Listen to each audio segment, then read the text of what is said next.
बंगाल में भी दिल्ली की ताकत और बंगाल की ताकत, दोनों इंजन एक दिशा में लगेंगे, तब जाकर के बंगाल ये बर्बादी से बाहर निकलेगा। हम सबका साथ, सबका विकास और सबका विश्वास के मंत्र के साथ काम कर रहे हैं। लेकिन यहां पश्चिम बंगाल में दीदी, ये दीदी विकास की हर योजना के सामने दीवार बनकर के खड़ी हो गई है। आपने दीदी पे भरोसा किया, लेकिन दीदी ने आपको दुर्नीति दी, आपके साथ विश्वासघात किया कि नहीं किया? विश्वासघात किया कि नहीं किया? आपके सपनों को चूर चूर कर दिया कि नहीं कर दिया? 10 साल में बंगाल को बर्बाद किया कि नहीं किया? और अब देखो, आज दीदी 10 औंगीकौर की बात कर रही है। 10 औंगीकौर, अरे दीदी,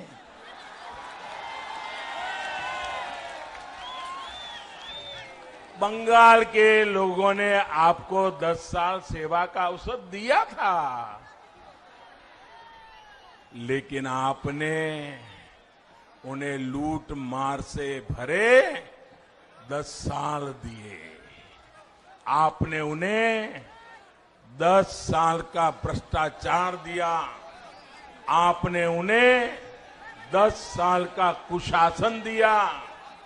साथियों, आप मुझे बताइए, यहां केंदू पत्ता बेचने के लिए भी कट मनी देना पड़ता है या नहीं देना पड़ता है?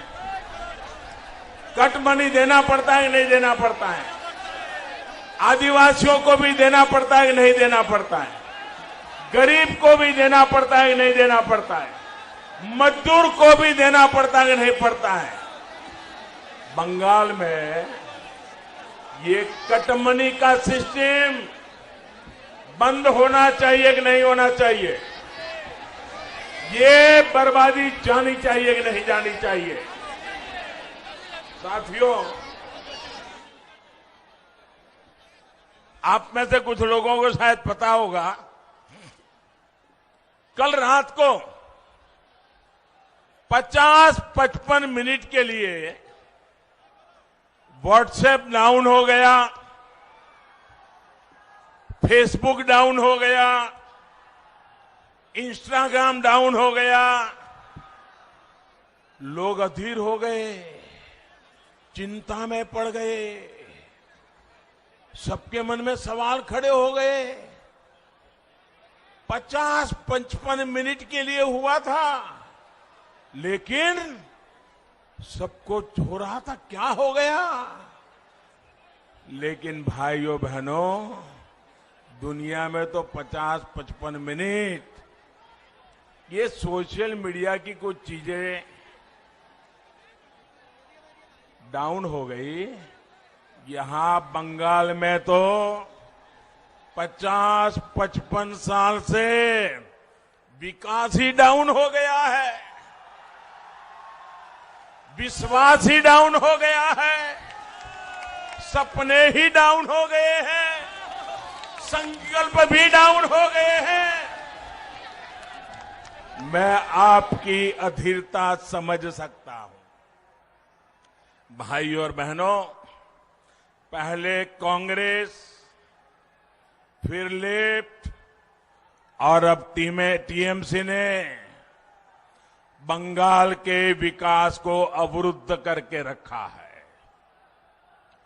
दीदी का भी ट्रैक रिकॉर्ड दलित, आदिवासी, पिछड़ों का हक छीनना, दलितों का हक छीन लेना, आदिवासियों का हक छीन लेना, पिछड़ों का हक छीन लेना, गरीबों का हक छीन लेना और वोट बैंक की राजनीति के लिए तुष्टीकरण करते रहना, यही इनका खेल चला है।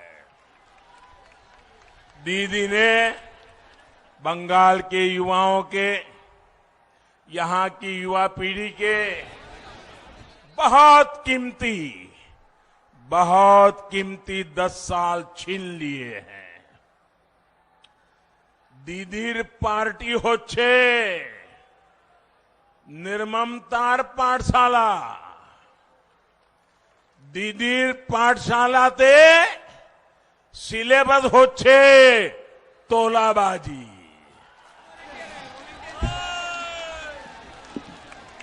दीदीर पाठशालाते सिलेबस होच्छे कटमनी। दीदीर पाठशालाते सिलेबस होच्छे सिंडिकेट। दीदीर पाठशालात उत्पीड़ने ट्रेनिंग देवा होय, आराजो को तो ट्रेनिंग देवा होय।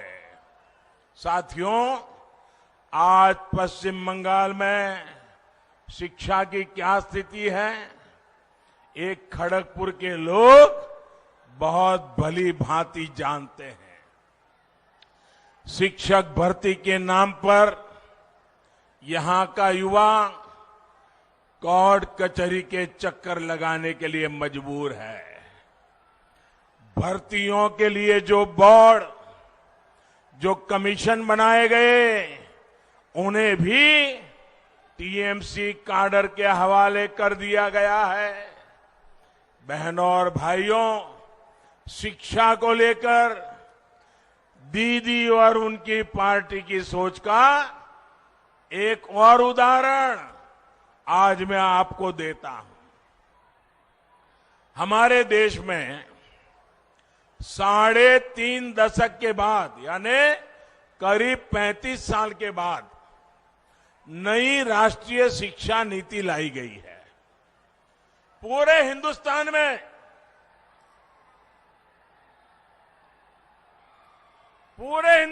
में ये नई राष्ट्रीय शिक्षा नीति की तारीफ हो रही है और इसका मकसद है 21वीं सदी की जरूरतों के अनुसार शिक्षा में बदलाव हो।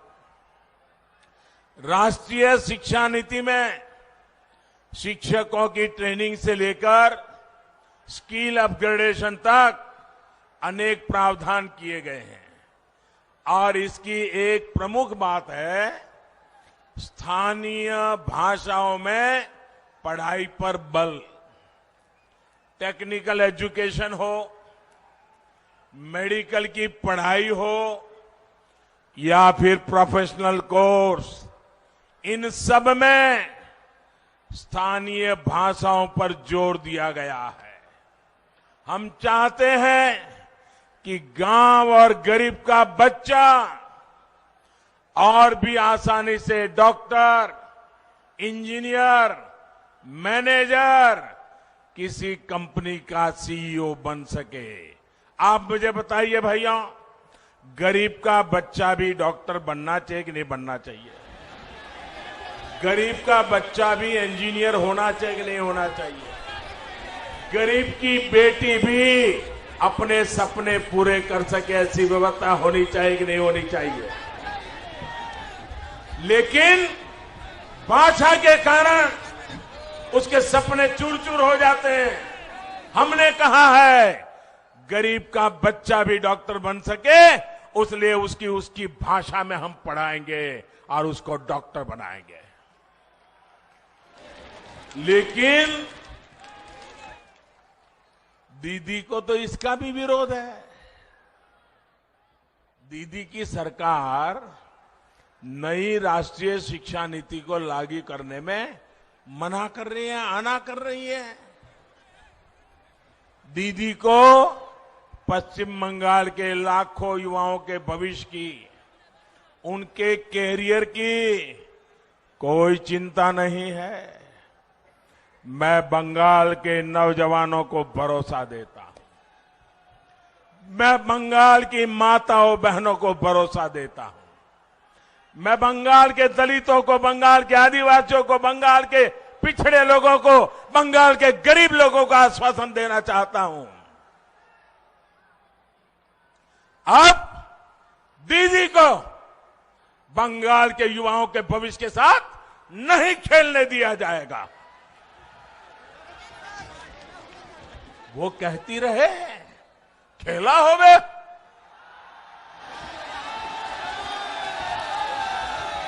लेकिन पूरा बंगाल आज कह रहा है, ये हमारा पश्चिम बंगाल आज कह रहा है, खेला शेष होवे, विकास आरंभ होवे।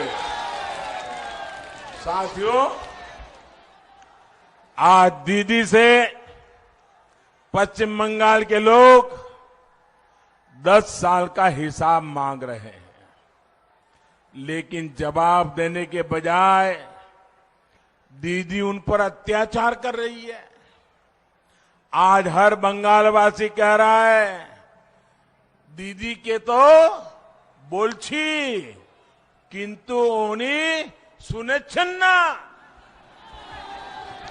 अम्फान चक्रवात का हिसाब मांगो तो दीदी को गुस्सा, राशन के चावल की चोरी का जवाब मांगो तो जेल में डाल देती है, कोयला घोटाले पर जवाब मांगो तो पुलिस से डंडे मरवाती है, चाकरी पर जवाब मांगो तो घर जला दिया जाता है।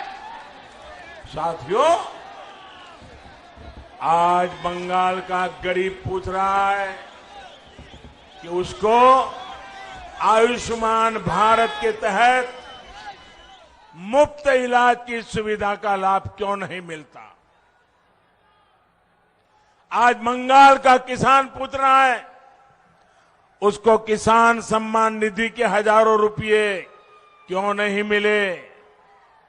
शहरों में रेहड़ी ठेला चलाने वाले गरीब पूछ रहा है कि उनको पीएम स्वनिधि के तहत आर्थिक मदद सही से क्यों नहीं मिली।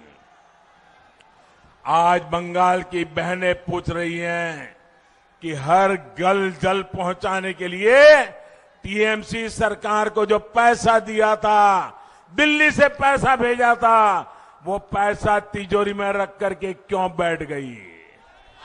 आज बंगाल का गरीब पूछ रहा है, क्यों ममता सरकार ने लाखों गरीबों को पक्के घर से वंचित रखा। केंद्र सरकार की तरफ से बीते वर्षों में बंगाल के लिए 33 लाख पक्के घर स्वीकृत किए गए हैं। इनमें से लाखों घर अब भी पूरे नहीं हो पाए हैं। दीदी को लगता है कि इन सब योजनाओं का फायदा अगर लोगों को होगा तो लोग मोदी को आशीर्वाद देंगे। अरे दीदी, आपको मोदी को क्रेडिट नहीं देना था तो मत दीजिए, लेकिन अपने गरीब के पेट पर लात क्यों मारी। आपने रेहड़ी पटरी वालों के पेट पर लात क्यों मारी। बहनों और भाइयों, गरीब का जीवन तब सुधरता है जब जीवन और कारोबार दोनों सरल होता है, रोजगार के अवसर बनते हैं। खड़गपुर सहित पश्चिम बंगाल के अनेक शहरों में आत्मनिर्भर भारत के महत्वपूर्ण सेंटर बनने की भरपूर संभावनाएं। इन संभावनाओं पर भी टीएमसी सरकार ने लगातार चोट पहुंचाई है, प्रहार किया है। एक तरफ देश निरंतर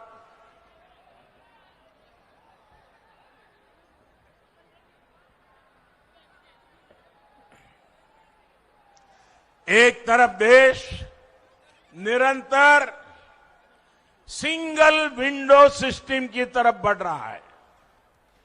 सरकार के अंदर सिंगल विंडो सिस्टम इसलिए ताकि कारोबारी को नरेंद्र मोदी इस समय खड़गपुर में पश्चिम बंगाल में रैली को संबोधित करते हुए, जहां पर वो बहुत से सवाल उठा रहे हैं तृणमूल कांग्रेस की सरकार पर पश्चिम बंगाल में, और कैसे वो सरकार विकास में, पश्चिम बंगाल के विकास में एक बाधा का काम कर रही है, और इतने वर्षों से आखिर क्यों पश्चिम बंगाल विकास उसका क्यों नहीं हो सका।